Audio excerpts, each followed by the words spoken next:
melimpah di dalam hidup setiap pribadi kami.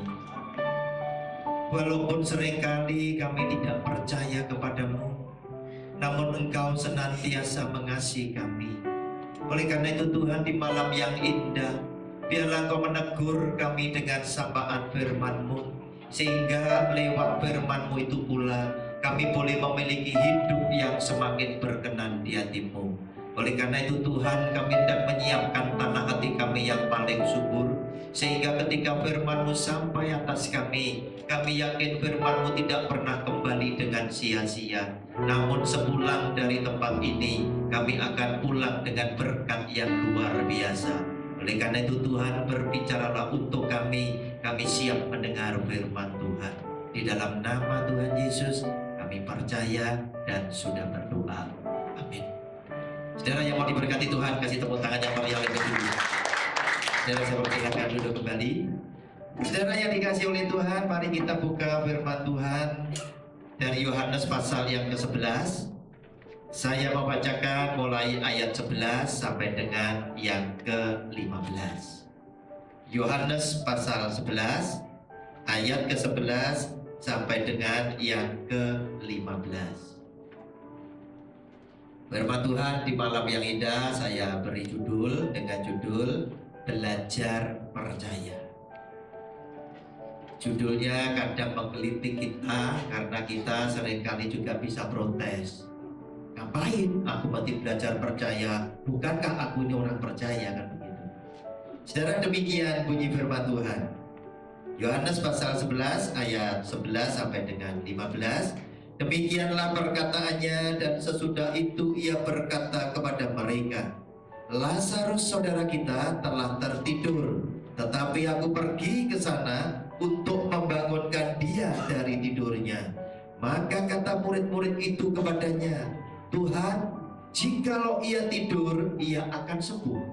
Tetapi maksud Yesus ialah tertidur dalam arti mati. Sedangkan sangka mereka, Yesus berkata tentang tertidur dalam arti biasa. Karena itu, Yesus berkata dengan terus terang, Lazarus sudah mati, tetapi syukurlah aku tidak hadir pada waktu itu, sebab demikian lebih baik bagimu, supaya kamu dapat belajar percaya. Marilah kita pergi sekarang kepadanya. Sampai di sini pembacaan firman Tuhan. Kita yang berbahagia adalah yang mendengar firman Tuhan dan setia melakukan firman Tuhan di dalam hidupnya sehari-hari. Amin. Saudara, salah satu kesulitan hidup orang beriman yaitu percaya. Percaya adalah salah satu yang buat orang yang ngaku beriman itu sulit dijalani. Kenapa, saudara? Karena orang-orang yang mau percaya ini masih punya banyak kelas, tingkatan orang yang beriman. Harusnya kan gampang saja, sederhana saja. Jika aku melihat orang itu punya perilaku, track record yang bagus. Aku boleh kau yakin apa yang dia katakan itu mesti tidak bujui, mesti tidak ngapusi. Oleh karena itu, aku akan percaya dengan apa yang dia katakan. Nah saudara, namun kenyataan tidak sesederhana ini. Yang namanya murid Tuhan Yesus, yang selalu kemanapun Kristus pergi, mereka bersama-sama dan menjadi saksi bagi setiap mukjizat yang dia hadirkan, belum tentu percaya. Karena itu, ketika peristiwa Lazarus mati, Tuhan Yesus ngomong, saudara kita Lazarus itu tadi sedang tidur. Kemudian para murid ngomong, Guru, kalau dia tidur, berarti dia akan sembuh. Nah, oleh karena mereka itu tidak tahu apa yang dimaksud oleh Tuhan Yesus, Tuhan Yesus ngomong, tidak, sak betulnya mati. Saudara, apa yang dikatakan oleh Tuhan Yesus ketika dia ngomong mati ini tadi, justru ada kalimat yang menggelitik hati saya untuk menyampaikan firman ini. Sebab apa? Lazarus ketika itu mati sudah berapa hari? 4 hari. Sudah dikubur. Wes mesok tidak sempat itu Tuhan Yesus. Iya, mau dikabari sudah 4 hari, sudah di makam nih. Dan 4 hari itu kurang lebih sudah meledos semua, sudah bau. Yang dia katakan demikian. Ayat 15. Tetapi syukurlah aku tidak hadir pada waktu itu, sebab demikian lebih baik bagimu, supaya kamu dapat belajar percaya. Loh, para murid ini kan kemanapun Kristus pergi, mereka ini kan bareng. Mujizat apapun yang Kristus buat, mereka tuh saksinya. Orang percaya, masuk kelas orang percaya.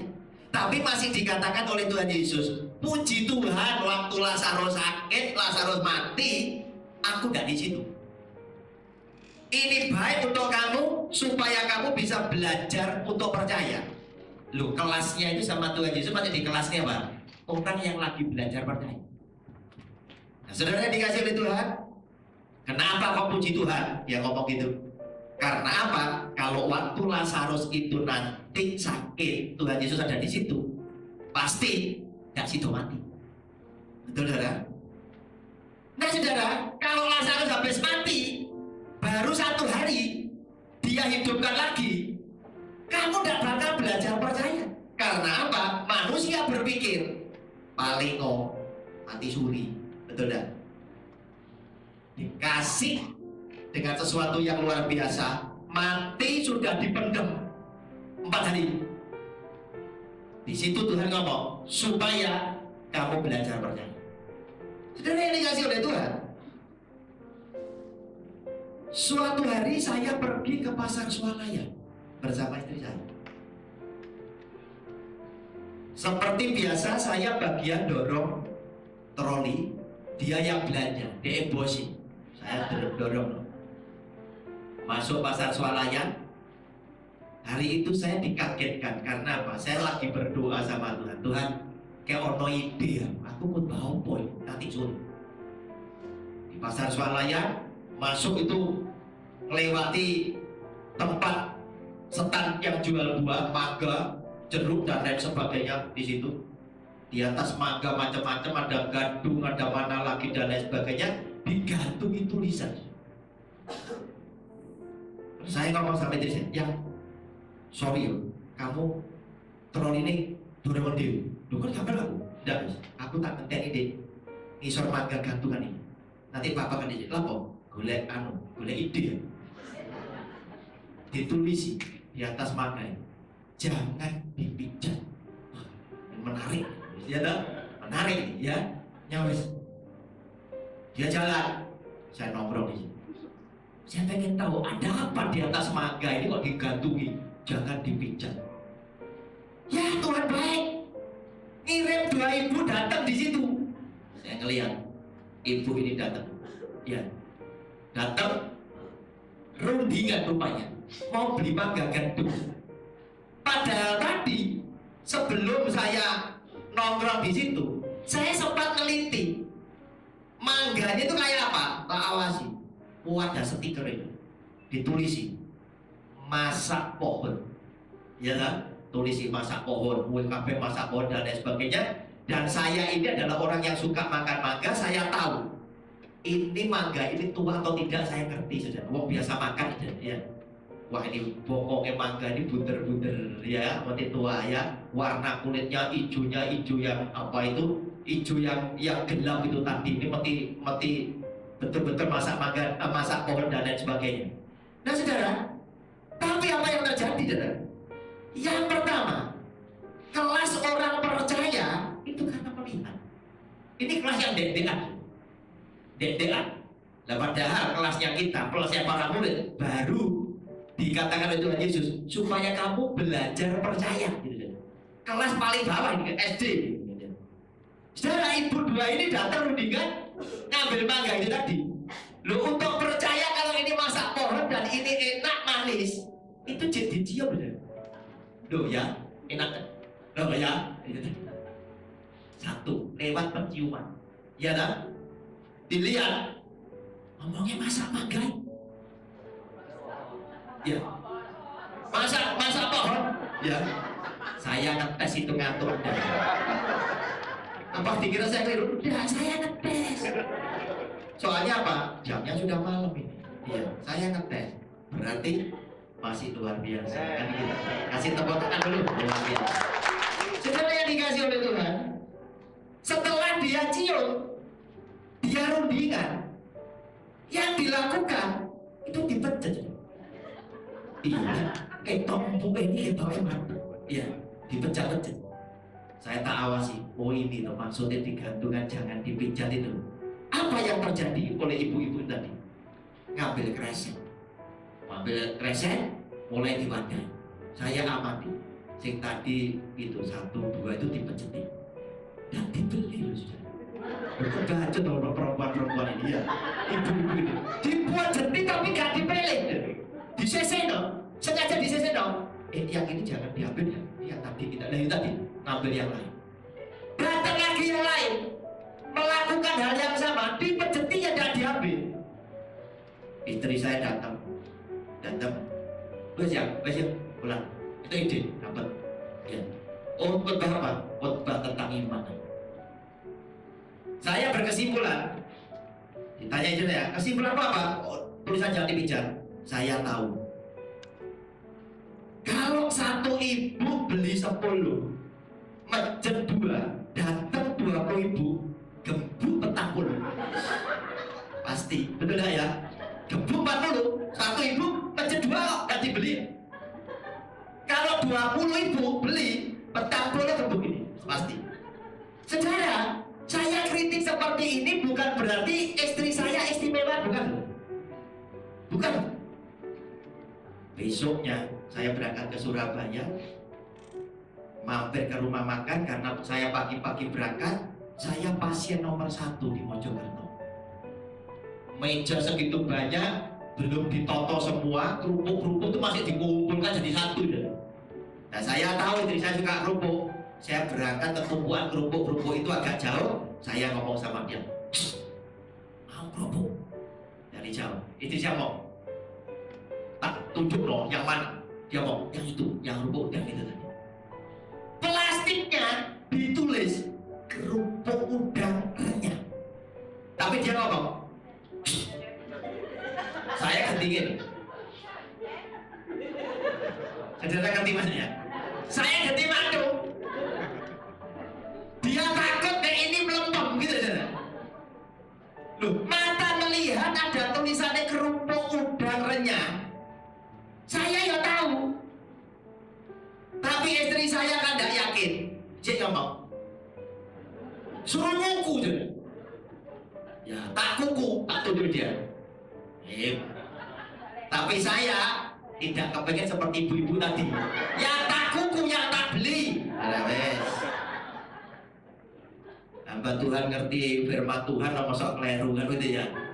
Tapi saya ingin tunjukkan bahwa ternyata istri saya sami mawon. Saudara, orang percaya itu bukan cuma satu sebab kemudian dia percaya. Enggak. Mata boleh melihat, tapi hidung jika terima, pengen mencium. Ya, hidung mencium belum tentu anggota tubuh yang lainnya tidak bereaksi. Ada begitu banyak bukti supaya saya percaya. Minggu depannya Tuhan itu baik melengkapi saya. Berangkat khotbah sore sama sopir saya, lewat stopan merah hijau, begitu lampu kuning sopir saya langsung direm berhenti. Belakang sepeda mungkin eman-eman saudara ya, sudah kadung banter, ngerem kan eman-eman. Ketok kuning malah nyowalin, saudara, malah digas. Karena apa? Orang punya pemahaman tentang lampu kuning kan macam-macam. Ada sopir yang sabar, lampu kuning berarti los gas, betul tidak? Zaman modern lampu kuning gimana? Tancap gas kan begitu. Ini juga gitu. Dua kali malahan lewat sampai saya. Waktu itu zamannya bom meledos, meledos betul itu.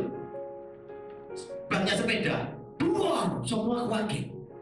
Tapi saya karena duduk di depan saya tahu, oh itu sepeda itu kelihatan agak tersiok-siok karena anginnya habis. Saya ngomong sama sopir saya, Pak, kelihatan itu, kelihatan Pak, kelihatan. Apa Pak? Sepeda itu depan itu, ada Pak? Wes dulu sih. Saya tanya, begitu dar, karena dia ada pada pusat ledakan. Yang punya sepeda kerumun enggak? Pasti kerumun. Wong dia paling gede kalau saya di mobil saya denger, dia kan udah dar kerumun. Alkitab ngomong, iman timbul karena pendengaran, betul ya? Pendengaran karena firman Kristus, betul kan? Dar, dengar. Bokongnya kerasa enggak? Karena apa? Tadinya enggak atos, sekarang jadi atos kena aspal. Ledek, betul ya? Dua. Ya. Kakinya kerasa enggak? Ngingkolnya kan jadi berat. Ya, tadi ada anginnya, sekarang enggak ada anginnya. Tiga. Dia turun, dijaga, dilihat. Matanya melihat tadi kempes. Saya nggak mau salah sebenarnya saya. Delapan ini yang terakhir. Apa Pak? Dipecat. Pecat. 5 baru percaya. Mau gembos tuh. Goblok mau kita. Betul ya? Orang percaya tingkat pertama, percaya karena melihat. Tapi apa yang ingin dilakukan oleh Tuhan Yesus? Ketika dia menampakkan diri di mana para rasul itu komplit, dia cari Thomas yang pertama kali gak percaya. Sekali-kali aku gak akan percaya. Ini ngomong sekali-sekali itu berarti apa? Dia betul-betul gak percaya dengan informasi murid yang lain. Ya, walaupun kamu ketemu, ini orang sudah banyak orang ya. Ya, sudah banyak orang. Ada 10 orang. Thomas tetap ngomong, sekali-kali aku tidak akan percaya sebelum aku ngelihat dan cocok nih. Ngelihat dan cocok nih. 2. Minimal minta apa? 2 alat bukti. Nah, pada hukum ya, hukum itu baru bisa jadikan orang tersangka kalau dipenuhi 2 alat bukti yang cukup. Dia juga itu, melihat dan tak cocok nih. Mana buktinya? Tuhan Yesus menampakkan diri, langsung jadi cucu Thomas. Top, jadi sekarang ini cocok, cocok. Jangan kamu tidak percaya, karena sekarang kamu melihat. Thomas langsung ngomong, ya Tuhan, ya Allahku, aku percaya. Tuhan Yesus ngomong, kamu percaya karena kamu melihat. Berbahagialah semua orang yang percaya walaupun tidak melihat. Berarti ini adalah tingkatan yang paling tinggi yang Tuhan Yesus ingin terjadi dalam hidup saudara dan saya. Percaya walaupun tidak melihat. Nah saudara, bagaimana sekarang Tuhan Yesus ngajar supaya saudara dan saya itu jadi percaya? Yang pertama, kita akan dihadapkan oleh Tuhan Yesus dengan masalah di dalam hidup yang kita lewati.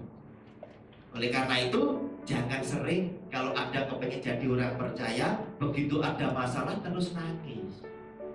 Tuhan, kenapa ini kok terjadi? Tidak usah. Masalah akan membuat engkau punya iman itu menjadi dewasa. Engkau punya kepribadian itu menjadi tangguh. Dan lewat masalah, saudara baru akan mengenal siapakah Yesus yang jadi Bapa. Bagaimanakah Kristus mengasihi saudara dan saya. Dan luar biasanya apa? Semakin engkau punya iman, semakin hebat. Ujian yang engkau harus hadapi adalah ujian yang juga semakin berat. Saudara kalau bersaksi, sakit di Tuhan, Tuhan itu baik. Saya sakit, patung kudas, kadas kurang, ternyata disembuhkan. Tidak ada yang tepuk tangan ya. Betul, urusan biasa. Tapi kalau kemudian salah seorang itu harus bersaksi, kemudian dia ngomong, saya diganti hati seperti sahabat saya itu, 100% hatinya itu diganti oleh hati temannya, dan sampai sekarang hidup dan masih melayani. Itu semua mati tepuk tangan. Kepada siapa? Kepada dua orang yang hebat tadi. Yang satunya mengalami ujian, hatinya rusak 100%. Yang satunya siap nyumbang hati untuk sahabatnya. Luar biasa. Semua pasti tepuk tangan karena Tuhan dimuliakan. Otomatis saudara, masalah yang hadir kepada saudara tergantung tingkat iman saudara masing-masing. Muncul orang yang namanya Sadrak, Mesak, dan Abednego, terkenal orang ini setia pada Tuhan. Raja Nebukadnezar gregetan. Dia ngomong sama orang tiga, hai Sadrak, Mesak, dan Abednego, kalau kamu tidak menyembah patung dewa ini tadi, patung emas yang tak dirikan, kamu bakal tak lemparkan ke dapur perapian yang mematikan. Jawabnya apa saudara?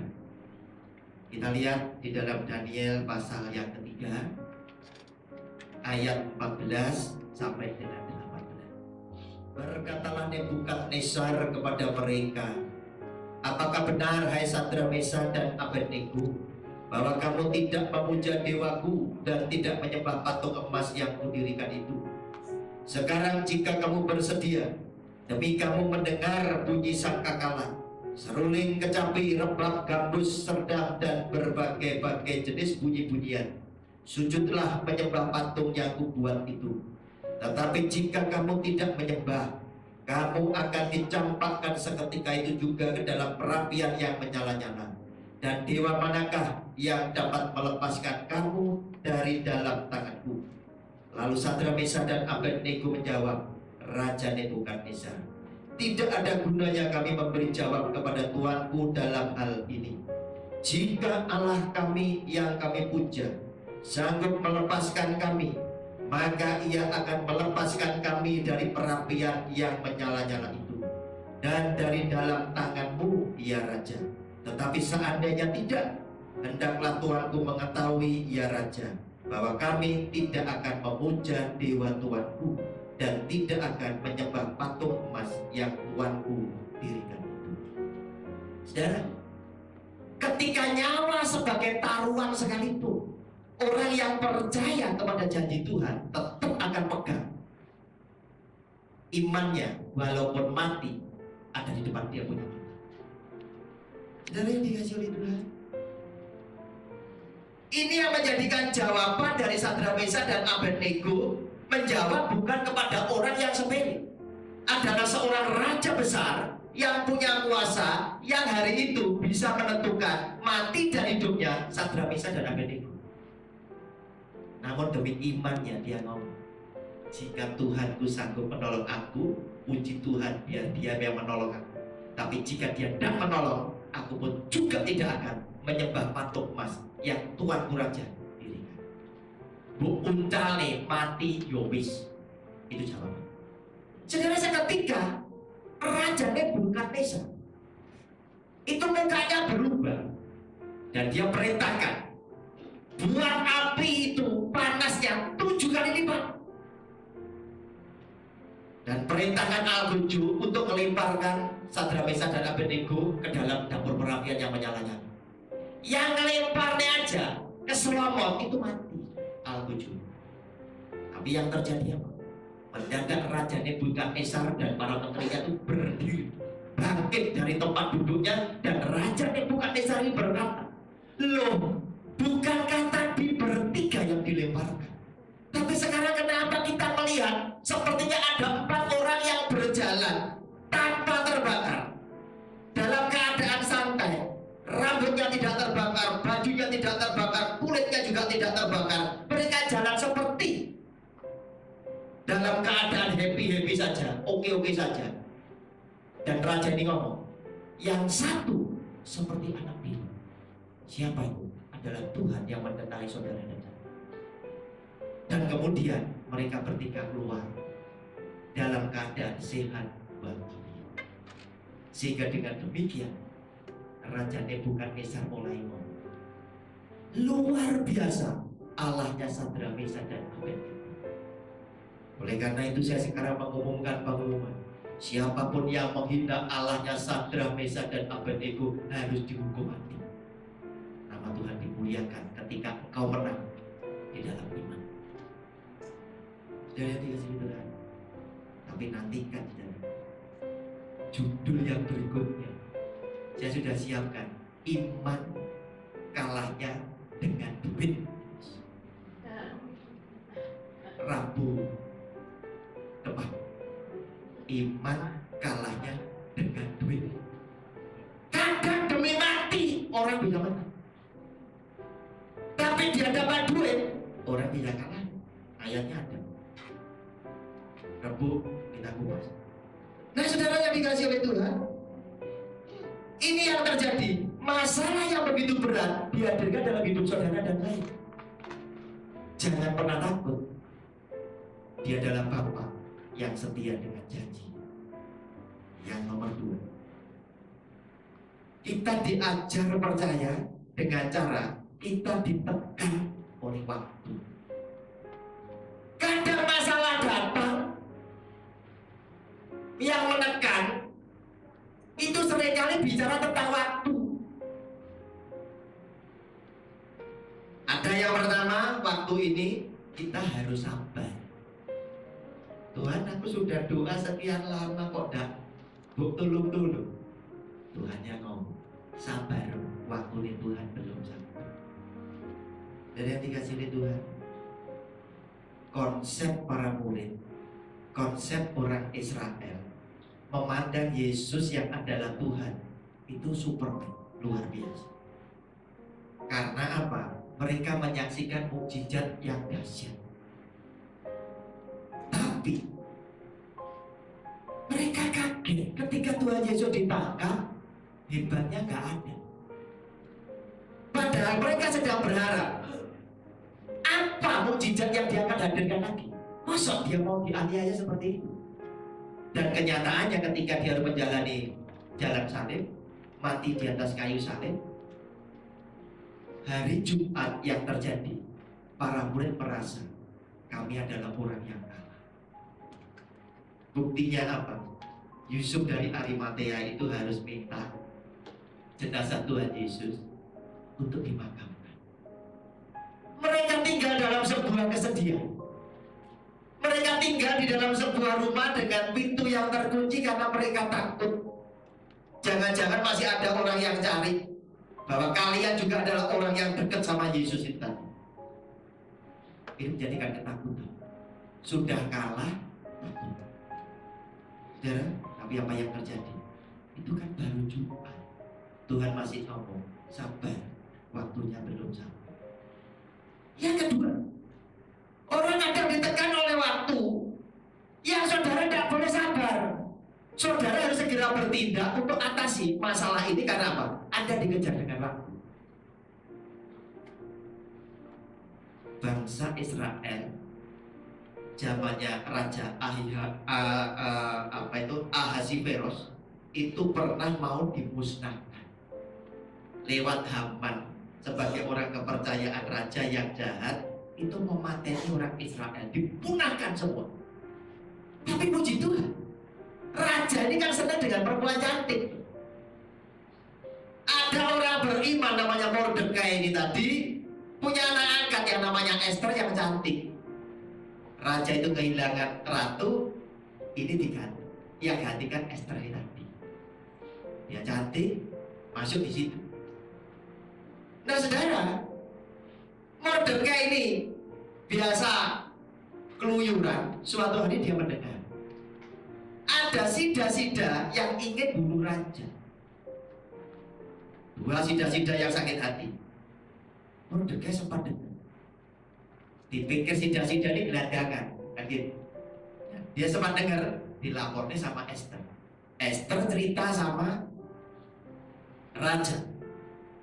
Sama raja diselidiki, ternyata betul. Otomatis Mordekai adalah orang yang pernah berjasa menyelamatkan nyawa raja. Dicatat dalam buku sejarah kerajaan. Nah saudara, sekarang Mordekai kembali mendengar informasi dari orang yang dipercaya oleh raja yang namanya Haman, bahwa Haman beretikat dulu untuk membasmi semua orang Israel yang ada di kerajaan situ. Wah, ini digunakan pembunuhan etnis. Dia ngomong lagi sama Esther. Terus Esther ngomong, waduh ya apa ya? Mordekai ngomong, aja ya apa, cepetan. Waktunya cepet ini. Segera kamu bertindak. Terus kemudian Esther ngomong, ya wis ewang ono aku poso. Ini terkenal dengan puasa Esther. Ndak makan, ndak minum selama 3 hari. Aku ambil dayaku akan ndak makan, ndak minum 3 hari. Umumno orang Israel di luar kerajaan bareng aku ndak makan, ndak minum 3 hari. Perlunya apa? Dukung Esther ngadep kepada raja. Kenapa? Karena ada aturan. Ndak boleh orang ndak dipakai itu ngadep, ndak boleh, saudara. Berdiri pelataran raja ben dipakai ndak boleh, saudara. Ndak boleh. Bisa dipateni sama raja. Ada apa? Gua ndak panggil kok muncul lain. Kamu raja. Ya. Nah, ini karena ndak ada jalan pilihan. Esther ngomong, ndak apa-apa wis, aku yang ono puasa, aku tak ngadep sama raja walaupun tidak dipanggil. Risikonya apa? Kalau raja tidak berkenan, aku dihukum mati.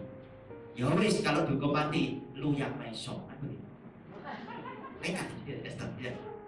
Nah saudara, dijalani. Berarti ada dua. Yang satunya terkadang Tuhan ngomong sabar. Tapi yang satunya, saudara, jangan tidur aja, dan bertindak. Ini tadi Tuhan ngajar dengan beberapa cara. Ditekan dengan waktu. Ada yang saudara harus sabar, ada yang saudara harus segera bertindak. Akibatnya apa? Berhasil. Raja ngulurkan tongkatnya, Esther boleh masuk. Mulai Esther cerita. Singkat kata, bangsa Israel diselamatkan. Haman yang mendirikan tiang gantungan untuk Mordekai, justru itu untuk gantung Haman sendiri. Nah saudara, yang berikutnya, dengan waktu ini tadi menimbulkan pikiran buat saudara, ini tidak mungkin sudah 4 hari mati. Bicara tentang waktu, 4 hari tidak mungkin. Gimana bisa hidup lagi? Tidak mungkin. Menurut pikiran saudara dan saya sebagai manusia, ini tidak mungkin bisa terjadi karena sudah 4 hari mati. Namun apa yang terjadi? Tuhan ngomong, jika kamu percaya, itu akan terjadi. Karena itu Tuhan Yesus ngomong, buka pintu kuburnya. Maria dan Marta ngomong, Guru, sudah bau, sudah 4 hari. Dipikir Tuhan Yesus tidak tahu, sudah 4 hari. Tuhan Yesus ngomong, Yobel 4 hari. Jika kamu percaya, dia akan hidup lagi. Bukan? Dan dia panggil, Lazarus keluar. Dan Lazarus keluar dalam keadaan hidup. Yang terakhir, kita akan dibuat oleh Tuhan Yesus mengaku bahwa dia adalah Tuhan yang tidak terbatas. Dia adalah Tuhan yang maha kuasa, yang bagi dia tidak ada perkara yang mustahil. Orang boleh lihat, dia bisa bangkitkan Lazarus yang mati 4 hari. Tapi apakah berita ini kemudian membuat semua pendengar, semua yang melihat itu hormat sama dia? Tidak. Biasanya kalau kita tahu, oh orang itu punya perusahaan ini, orang ini punya jabatan ini, orang ini orang pintar, orang ini orang sosial, orang ini. Saudara, dengar saja, timbul rasa hormat kita. Tapi tidak selamanya Kristus itu dihormati oleh semua orang. Dan buktinya apa? Ketika dia dihakimi, tidak ada satupun murid yang berani mendekat. Ketika dia dihakimi, dia dibuat permainan. Mereka ini dengan beraninya, padahal mereka kan juga tahu apa yang sudah dibuat oleh Tuhan Yesus dengan mujizat. Masih mereka berani ngetes, meludahi dia, meninju dia. Bahkan yang meninju dengan nada yang kurang ajar tanya, ayo saya ngantem apa? Ya, Tuhan dibedai, kurang ajar ini. Ya. Ketika dia ada di atas kayu salib, orang yang gak suka, yang lewat itu berhenti sambil mengeluarkan kata olok-olok. Orang lain bu selamatin, coba lu selamat dewek, turun dari salib. Perlunya berhenti itu cuma ngomong itu dong.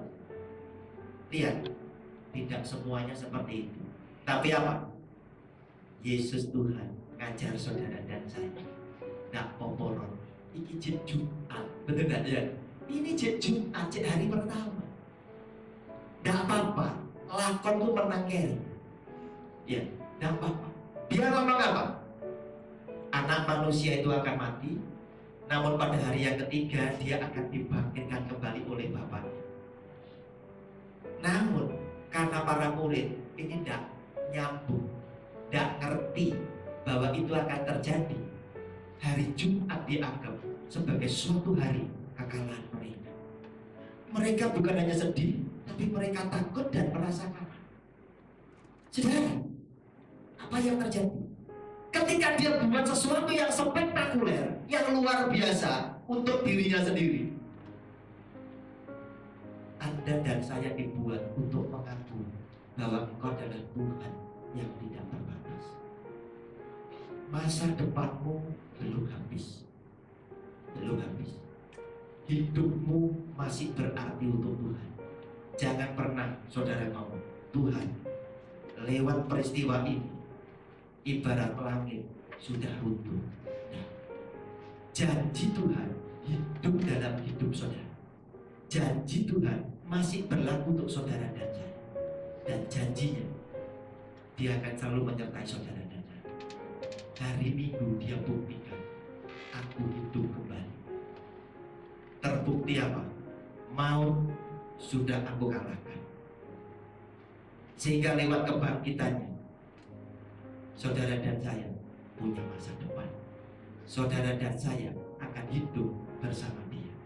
Oleh karena itu, hari ini kita bisa ngomong, Tuhan bersamaku, keluargaku akan keluar sebagai pemenang. Beri kemuliaan buat Tuhan. Saudara, mari kita firman-Mu sudah Kau sampaikan, walaupun sebentar, sedikit dan dengan cara sepele dijabarkan, namun kami yakin Tuhan memberkati kami dengan berkat yang luar biasa. Jika kami nanti pulang, kami akan membawa firman-Mu ada di tengah-tengah keluarga kami.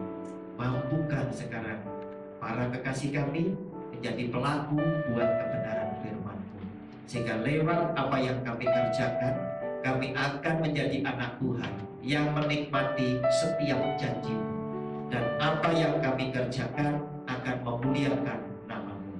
Kami tahu lewat apa yang kami lakukan, keluarga besar kami juga adalah keluarga yang pasti Engkau selamatkan.